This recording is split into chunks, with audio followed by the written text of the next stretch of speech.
Baik para jamaah rahimakumullah, di dalam ayat ini disebutkan sifat Allah yaitu Izzah, di mana Allah memiliki nama, Aziz. Nama Allah Al-Aziz, maka sifatnya adalah Izzah. Setiap nama mengandung makna yang makna tersebut otomatis merupakan sifatnya. Allah memiliki nama Alim, maka sifatnya berilmu. Allah memiliki nama Al-Qadir, maka memiliki sifat Qudrah. Allah memiliki nama Rahman Rahim, maka memiliki sifat Rahmah, di mana Rahmah adalah makna Rahman Rahim, maka itulah sifatnya. Demikian penjelasan Syekh Fauzan rahimahullah ta'ala. Yang dimaksud dengan Al-Asma'ul Husna, Allah memiliki nama yang nama tersebut memiliki makna yang maknanya otomatis merupakan sifatnya. Hanya Allah yang demikian, selain Allah tidak ada. Manusia betapapun memiliki nama yang baik dan mengandung makna yang baik, pasti tidak otomatis merupakan sifatnya, pasti. Baik, jadi Allah memiliki nama Al-Aziz, maka sifatnya adalah Izzah. Pada kesempatan kali ini kita akan mengajak untuk membahas nama Al-Aziz lebih luas, lebih panjang, dengan menukil buku yang sudah kita tulis, Al-Asma'ul Husna jilid 7. Allah Al-Aziz sangat banyak di dalam Al-Quran yang menunjukkan Allah punya nama Al-Aziz. Ada 93 kali disebutkan dalam Al-Quran Allah punya nama Al-Aziz. Misalnya, wa'lam annallaha azizun hakim, am indahum khazainu rahmati rabbikal azizil wahhab. Al-Aziz, Al-Aziz, Aziz ada 93 kali dalam Al-Quran. Maka jelas Allah memiliki nama Al-Aziz. Karena untuk menyatakan Allah punya nama ini, itu harus penyebutan eksplisit dalam Al-Quran dan di dalam hadis, eksplisit jelas Aziz, maka nama Allah Aziz. Makanya para ulama mengatakan tidak ada dalil yang menunjukkan Allah punya nama As-Sabur. Gak ada dalil yang menunjukkan Allah punya nama As-Sabur, tidak ada. Di mushaf biasanya pada sampul depan atau belakang, di sana ada Al-Asma'ul Husna, termasuk ini juga disebutkan As-Sabur. Di sini disebutkan nama Allah As-Sabur, gak ada dalil secara eksplisit Allah As-Sabur. Secara makna iya, Allah Maha Sabar, tapi Allah menyebut dirinya dengan Al-Halim, bukan As-Sabur. Allah Al-Halim artinya Maha Sabar, bukan As-Sabur.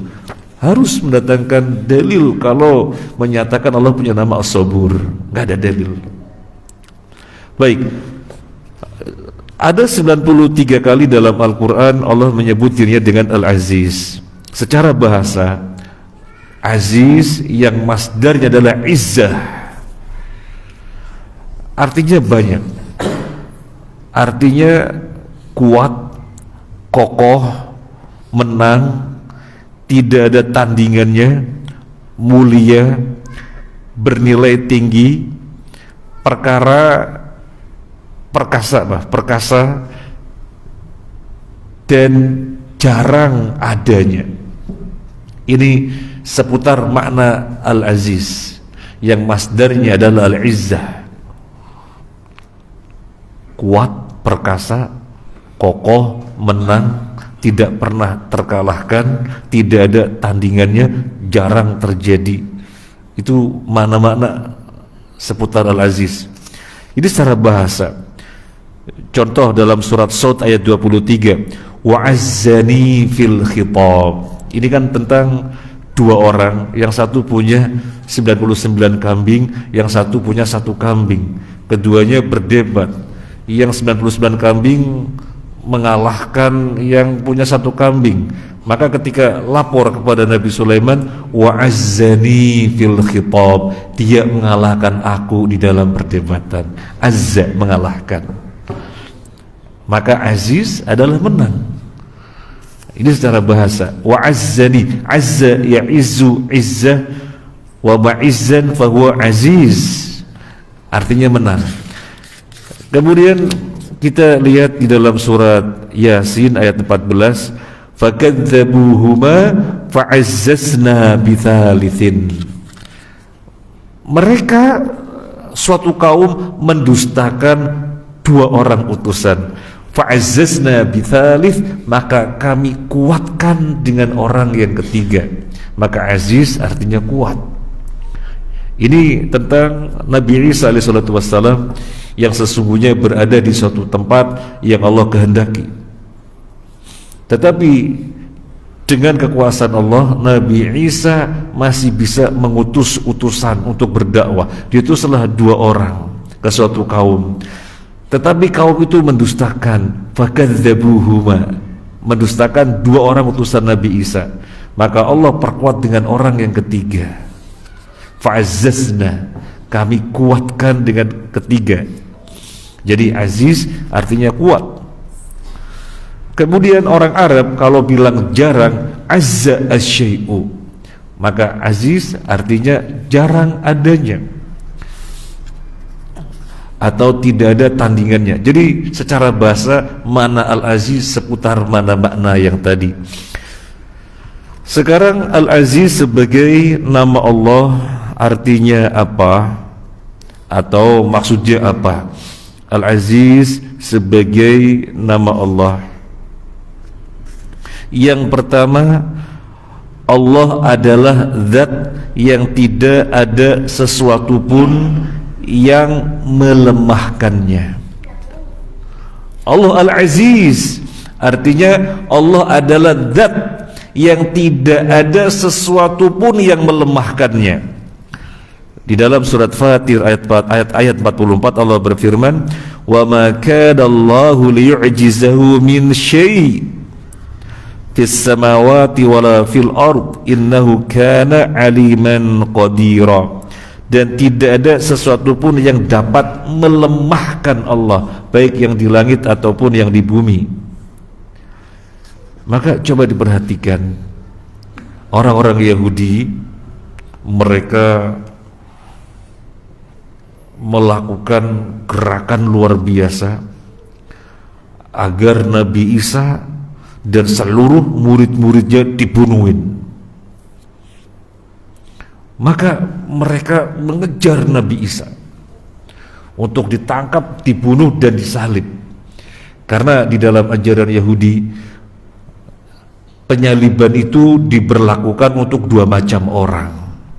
Yang pertama penjahat kelas kakap, yang kedua orang yang moralnya bejat. Dan Nabi Isa dipandang oleh orang-orang Yahudi sebagai anak zina, orang yang bermoral bejat, maka wajib dibunuh dan disalib. Maka mereka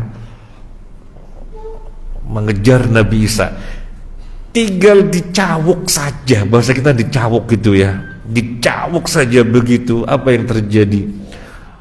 Allah angkat ke suatu tempat yang Allah kehendaki, dan orang yang ada di situ diserupakan mirip Nabi Isa, sehingga dialah yang ditangkap, yang dibunuh dan disalib. Adapun Nabi Isa, wa ma qataluhu wa ma salabuhu walakin syubbiha lahum. Nabi Isa mereka tidak pernah membunuhnya dan tidak pernah menyalibnya, tetapi yang mereka bunuh dan mereka salib adalah syubbiha lahum, dari kalangan mereka yang diserupakan mirip Nabi Isa. Allah Al-Aziz, tidak ada siapapun, tidak ada apapun yang pernah melemahkannya. Allah Al-Aziz. Kalau kita lebarkan pembahasan ini, memang ketika itu terjadi gerakan untuk membunuh Nabi Isa dan murid-muridnya. Nabi Isa mereka sudah merasanya membunuh, meskipun sebagian mereka tidak yakin. Wa ma qataluhu yaqina. Dan di dalam Al-Quran Allah menginformasikan kepada kita, wa ma qataluhu yaqina, mereka tidak pernah membunuhnya dengan keyakinan, ragu-ragu, jangan-jangan bukan Isa, jangan-jangan bukan Isa. Sebagian mereka ragu-ragu. Dan Allah tegaskan, barrafa'ahullahu ilaihi. Allah telah mengangkatnya pada suatu tempat yang Allah kehendakinya. Nah, maka setelah mereka merasa telah membunuh Nabi Isa, murid-muridnya pun dibunuhi. Suatu ketika mereka perlu kaderisasi. Diutuslah pemuda yang cerdas, yang hebat, yang jenius agar belajar ke rahib-rahib di Palestina. Namanya Saul.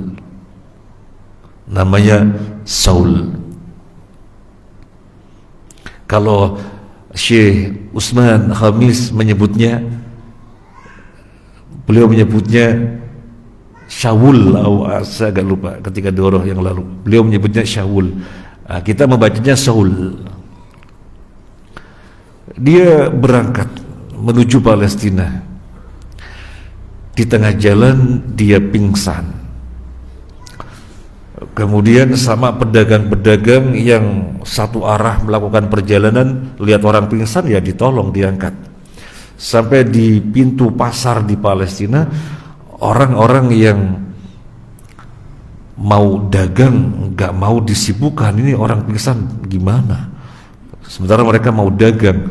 Akhirnya melihat orang di pintu pasar, dikasihkan kepada dia, tolong, ini ada orang pingsan, diterima, diopenin, dirawat sampai siuman, sampai sembuh, dan ternyata ketika sembuh buta. Siapa orang itu yang menolong? Ananias. Ananias ini salah satu muridnya Nabi Isa. Nah, ketika buta diopenin, dirawat sampai melek, sampai normal kembali, maka Saul menghadapi dilema. Satu sisi dia adalah kadernya Yahudi untuk mendalami keyahudian, yang memiliki keyakinan bahwasanya Nabi Isa telah disalib dan murid-muridnya harus dibunuhin. Nah, sekarang dihadapannya adalah muridnya, gimana mau dibunuh sementara telah berbuat sedemikian rupa, berbuat kasih sayang. Gak mungkin dibunuh. Maka mikir ini Saul, yang kemudian besarnya dikenal dengan Paulus. Dia mikir, gimana ini keluar dari dilema. Berapa lama berada dalam dilema? 3 tahun. 3 tahun dalam dilema, pusing. Di satu sisi meyakini Nabi Isa telah disalib, dan disalibnya karena bejatnya moral. Sisi lainnya dia mulai merasakan keimanan kepada ajaran Nabi Isa, ajaran kasih sayang kepada sesama, menolong. Masa buruk? Dan nyatanya dirinya pingsan, ditolong sampai siuman, sampai kemudian ketika buta diopenin sampai melek. 3 tahun dia dalam dilema. Kemudian dia orang yang cerdas dan mengetahui Taurat. Dia tahu di dalam Taurat bahwasanya Nabi Adam itu diturunkan dari surga karena berbuat dosa-dosa. Maka dari sini dia mulai mendapatkan pijakan. Apa kata dia?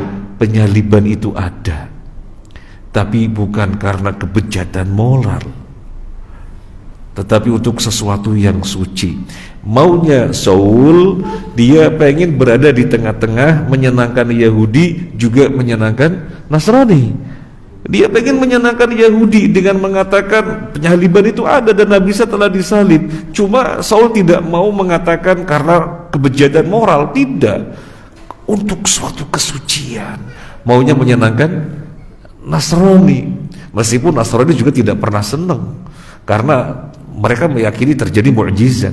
Nabi Isa belum pernah disalib dan belum pernah dibunuh, tapi terjadi kekuasaan Allah.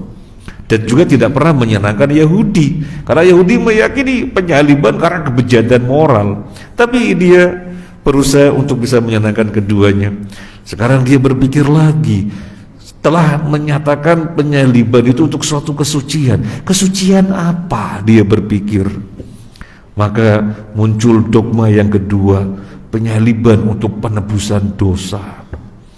Karena Nabi Adam diusir dari surga berbuat dosa, sehingga seluruh keturunannya membawa dosa warisan. Maka penyaliban untuk suatu kesucian yang berupa penebusan dosa warisan. Dogma yang pertama apa?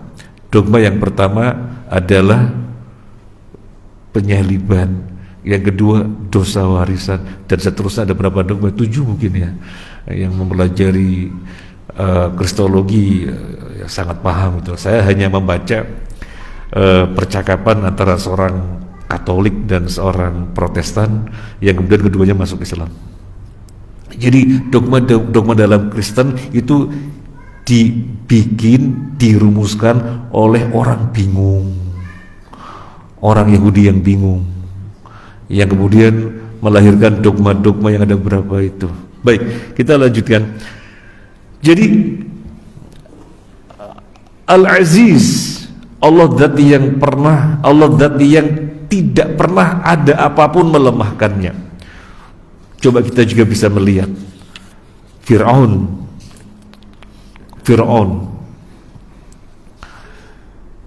dia harus memutuskan seluruh bayi lelaki dibunuh. Bermula dari bagaimana sih? Kenapa ada kebijakan seluruh bayi lelaki dibunuh? Karena Fir'aun itu mimpi bahwasannya istananya angus ludes.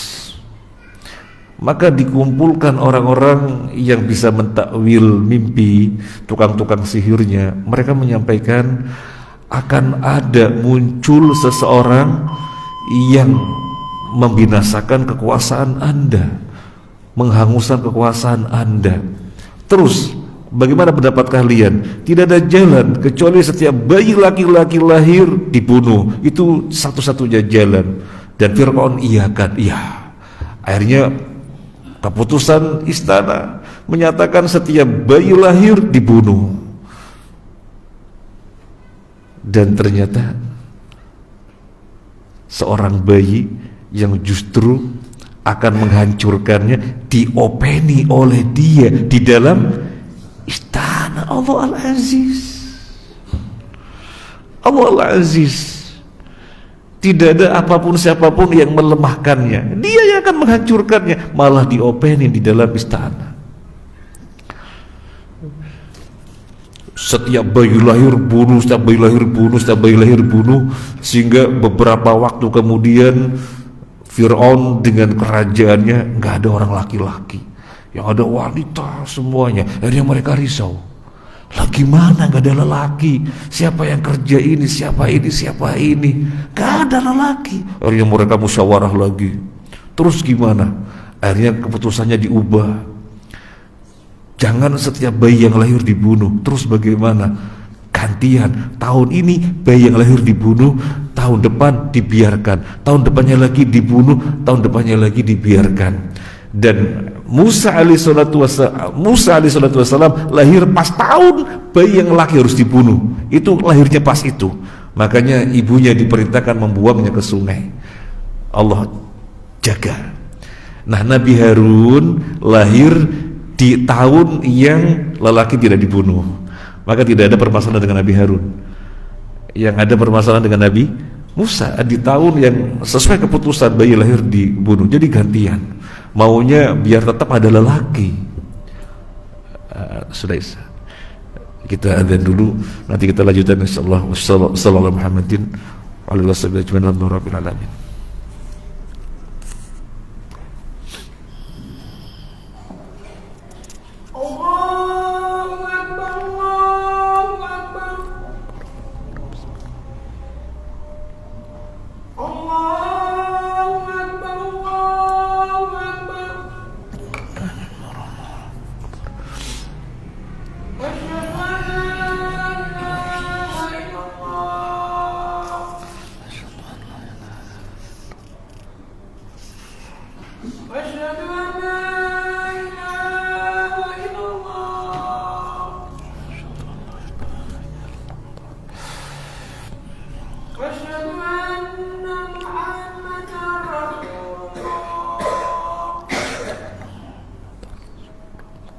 أشهد أن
La ilaha illallah. Allahumma rabb hadhihi ad-da'wati at-tammah was-salati al-qa'imah ati Muhammadan wasilatan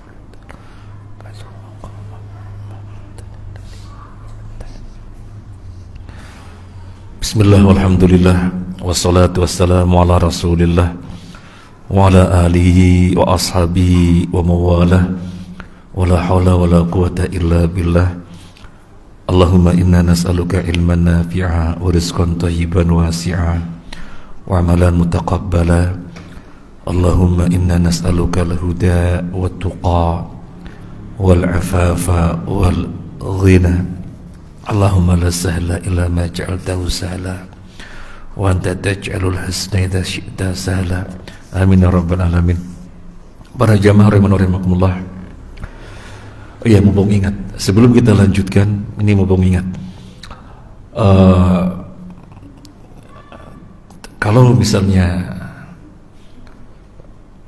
seorang dosen atau Pak Kiai atau suatu pertemuan pemateri berdoa, kayak tadi kan kita berdoa, diamini apa tidak diamini?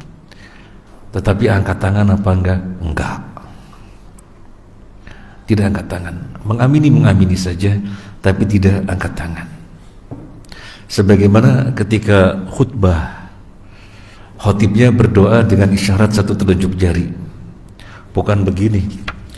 Kalau khotib berdoa dengan dua tangan begini, menyelisih sunnah Nabi.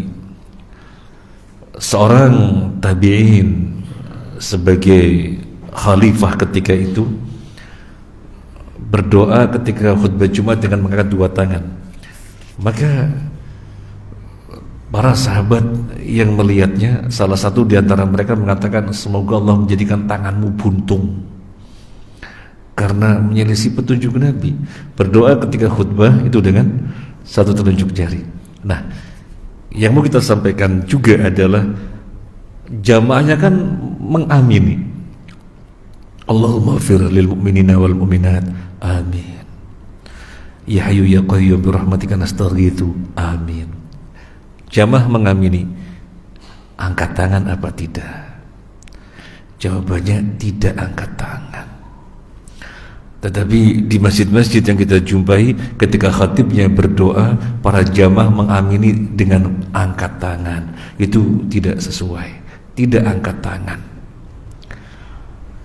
Angkat tangan itu sebagaimana khotibnya angkat tangan ketika istisqa, memohon diturunkannya hujan. Karena memohon diturunkannya hujan kan tidak harus dengan sholat istisqa. Tetapi lagi khutbah Jumat, khatib bisa memohon hujan. Nah, ketika itu angkat tangan, khatibnya angkat tangan dengan kedua tangan. Maka makmumnya juga angkat tangan dengan dua angkat tangan. Jadi makmum angkat tangan dengan dua angkat tangan ketika khatibnya istisqa, meminta hujan. Kalau tidak, maka khatib dengan satu telunjuk jari dan makmumnya tidak angkat tangan. Ini perkara yang Syekh bin Baz menjelaskan, Syekh Utsaimin menjelaskan, dan para ulama yang lainnya menjelaskan. Tetapi ya barangkali masih terus harus disampaikan, sehingga ketika khutbah Jumat jamaah tidak perlu mengamini dengan angkat tangan. Baik. Kemudian yang berikutnya, makna al-aziz apa? Makna al-aziz adalah Allah zat yang maha perkasa di atas segala apapun. Makna al-aziz sebagai nama Allah bahwa dia zat yang maha perkasa di atas segala apapun. Maha perkasa di atas segala apapun. Apa pengertian maha perkasa di atas segala apapun? Apa pengertian di atas? Ada dua makna pengertian di atas. Allah berfirman, wa huwal qahiru fawqa ibadi. Allah al-qahir, maha perkasa, fawqa ibadi, di atas hamba-hambanya. Di atas maknanya ada dua, secara eksistensi dan secara nilai, secara keberadaan dan secara nilai. Secara keberadaan, di mana Allah di atas, secara keberadaan Allah di atas. Allah menjelaskan dalam ayat yang lain, wal awwalu wal akhiru wal zahiru wal batin. Allah az-zahir. Az-zahir itu bahasa Arab. Az-zahir itu bahasa Arab, artinya bagian yang paling atas. Itu bahasa Arabnya az-zahir. Ini meja, mana zahirnya? Ini zahirnya, bagian paling atas. Ini masjid, mana zahirnya? Nah, kita keluar nanti melihat yang paling atas mana. Menara misalnya, yang paling atasnya itu namanya zahir. Ini orang dari kaki sampai kepala, mana zahirnya? Ini zahirnya. Ini bahasa Arab. Nah, Allah zahir, kata Ibnu Qayyim rahimahullah taala, Allah zat yang paling atas, tidak ada yang di atasnya lagi.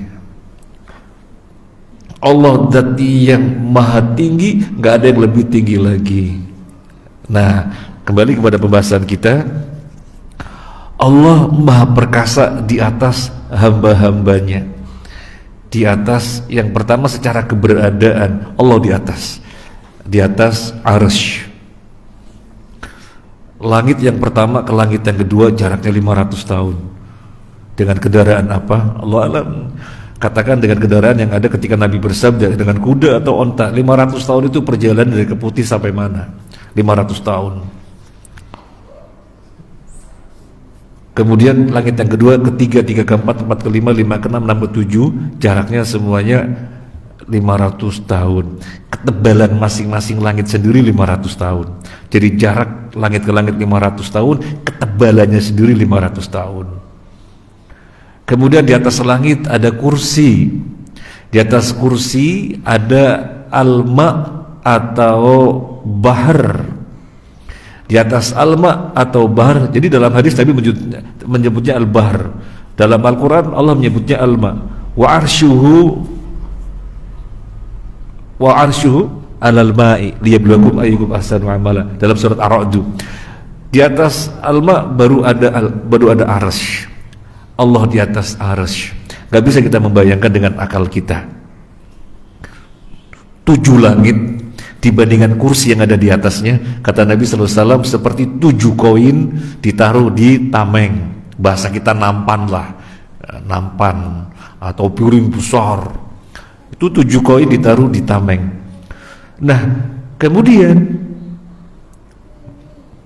kursi yang dibandingkan dengan 7 langit, kursi adalah tameng, 7 langit itu koin, maka kursi dibandingkan dengan arsy seperti gelang ditaruh di tengah padang pasir. Gimana perbandingannya? Gelang ditaruh di tengah padang pasir dan Allah di atas arsy. Mau membayangkan makhluk Allah yang paling besar, arsy, nggak kebayang gimana besarnya, dan Allah di atas arsy. Jadi nggak bisa membayangkan bagaimana Allah di atas arsy. Intinya kita meyakini Allah di atas arsy. Ini di atas secara keberadaan. Yang kedua, di atas secara nilai. Allah maha perkasa di atas segala apapun, di atas semua hamba-hambanya. Secara nilai ini begini, secara nilai, emas di atasnya perak, emas di atasnya besi, rupiah di atasnya real di atasnya rupiah, dolar di atasnya rupiah, mutiara di atasnya kerikil. Nah, ini pengertian di atas secara nilai. Jadi Allah Al-Aziz, zat yang maha perkasa di atas segala apapun secara keberadaan dan secara nilai. Kemudian mana Al-Aziz yang berikutnya adalah zat pemilik kemuliaan. Orang-orang munafik, mereka mengatakan, yaquluna la irja'na ilal madinati la yukhrijannal a'azzu minhal adhal walillahil izzatu walirasulihi walil mu'minin walakinnal munafiqina la ya'lamun. Orang-orang munafik mengatakan, Abdullah bin Ubay dan rombongannya mengatakan, kalau kita sampai di Madinah, maka orang-orang yang mulia akan mengusir orang-orang yang rendah. Yang dikehendaki oleh Abdullah bin Ubay dan gerombolannya, mereka yaitu orang-orang munafik akan mengusir Nabi SAW dan para sahabatnya. la yukhrijannal a'azzu minhal adal. Orang-orang yang mulia kita ini, kata mereka, akan mengusir mereka. Yang dimaksud Nabi sallallahu alaihi wasallam dan para sahabatnya diusir dari Madinah. Maka Allah yang membantah, walillahil izzatu, milik Allah lah kemuliaan. Kalian merasa sebagai orang-orang mulia? Tidak. Walillahil izzatu, milik Allah lah kemuliaan. Siapa lagi yang Allah kehendaki? Wali rasulihi, bagi rasulnya. Siapa lagi yang Allah kehendaki dengan kemuliaan? Walil mu'minina, orang-orang mukmin. Jadi Allah zat yang maha mulia. Ketika orang-orang munafik mengatakan sebagai orang-orang yang mulia, oh enggak, walillahil izzah, bagi Allah lah izzah, kemuliaan, rasulnya dan orang-orang mukmin. Ini makna al-aziz, Allah sebagai pemilik kemuliaan. Kemudian apa makna al-aziz yang lainnya?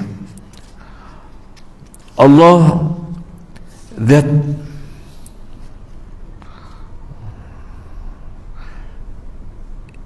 yang menjadikan orang mulia, atau sebaliknya menjadikan orang rendah. Saudara-saudaranya Yusuf alaihissalam maunya merendahkan Nabi Yusuf. Terkait dengan Allah Al-Aziz yang pertama tadi, tidak ada yang pernah mengalahkannya. Maka mereka berbuat makar kayak gitu. Justru Nabi Yusuf di dalam skenario Allah akhirnya justru yang dimuliakan. Kalau kita perhatikan untuk Nabi Musa dan Nabi Yusuf berbeda.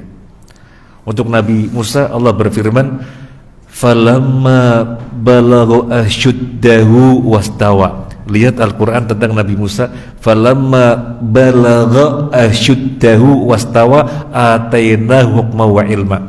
Untuk Nabi Yusuf tidak ada wastawanya. Falamma balagha asyuddahu atainahu. Untuk Nabi Musa ada wastawa. Jadi untuk Nabi Musa ketika memang sudah tumbuh dan sempurna itu umur 40 tahun, kami berikan dia pemahaman, kami berikan dia pemahaman terhadap ayat-ayat. Untuk Nabi Yusuf tidak menunggu sampai wastawa.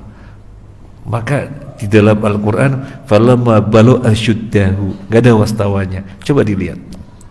Karena memang Nabi Yusuf sudah kecil, sudah ada dalam bimbingan Allah, gak nunggu sampai 40 tahun dulu.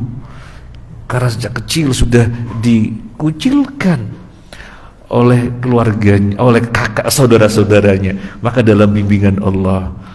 Dan dibuangnya ke sumur, justru di situ adalah jalan untuk menuju dia dimuliakan masuk istana. Dijual dengan harga yang murah oleh yang menemukannya, yang membeli orang istana, yang kemudian menjadi orang yang tertinggi di istana di Mesir.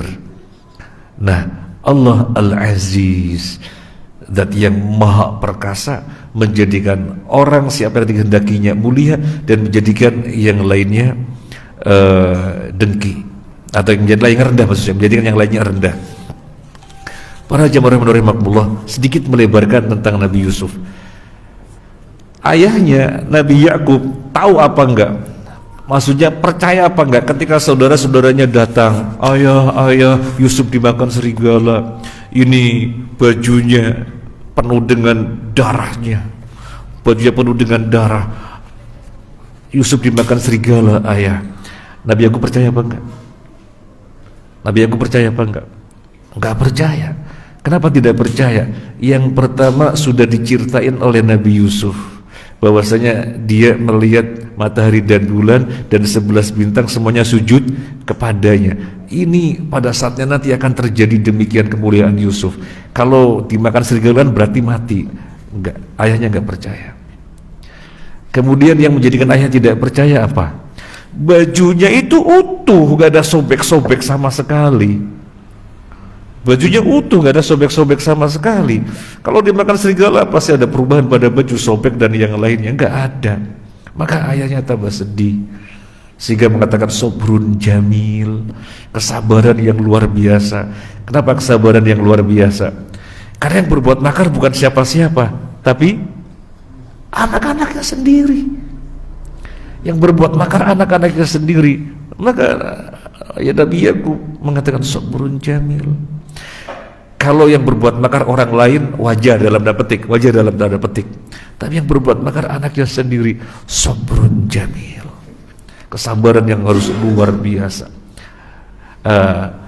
Syekh Muhammad bin Abdul Aziz Al-Hudairi hafidhahu wa ta'ala pernah kesini dulu, ngajak bicara sama mahasiswa yang awal-awal dulu. Beliau mengatakan, perhatikan, kalau ada tindak kriminal mesti ada sesuatu celah yang dia menyingkap kejadian yang sesungguhnya. Pasti itu, kata beliau. Ada tindak kriminal apa? Pasti ada sesuatu yang tersisakan, yang ditinggalkan, yang luput oleh penjahatnya, sehingga sesuatu itu justru kebenaran atau yang sejatinya bisa tersingkap. Nah ini